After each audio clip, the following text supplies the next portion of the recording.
فاسألوا أهل الذكر إن كنتم لا تعلمون۔ السلام علیکم، welcome to my channel info T V.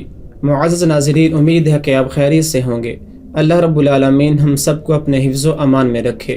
سوال و جواب کی نشست میں آج ایک بار پھر ہمارے ساتھ فضیلت الشیخ حافظ عبدالقہار محسن حفظہ اللہ تعالی موجود ہیں۔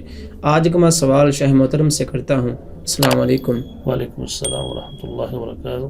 شیخ محترم، ایک بہن نے سوال کیا ہے، کیا وہ جب اپنے میکے میں جائے گی تو وہاں جا کر وہ قصر نماز پڑھ سکتی ہے؟ جی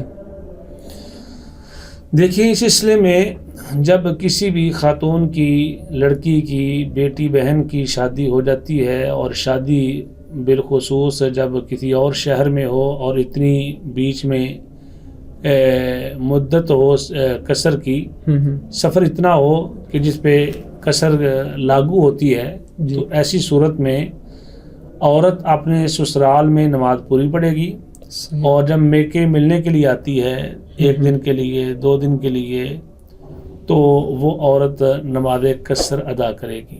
کچھ احباب یہاں پر یہ سوال اٹھاتے ہیں، جی نہیں، کیونکہ اس کا وہاں پہ آبائی گھر ہے، تو وہ اپنے آبائی گھر میں اپنے رشتہ داروں کو ملنے کے لیے آئی ہے، لہذا نماز پوری پڑے گی۔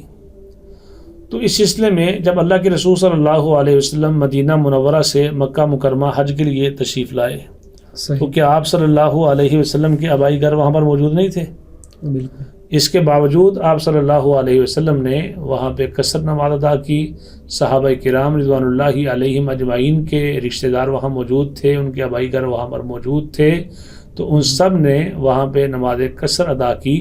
لہذا کوئی خاتون، کوئی بیٹی، کوئی بہن اپنے میکے رہنے کے لیے آتی ہے چند دن کے لیے، تو وہ نماز قصر ہی ادا کرے گی، پوری نماز نہیں پڑھے گی۔ واللہ اعلم بالصواب۔ جزاک اللہ۔ السلام علیکم۔ وعلیکم السلام۔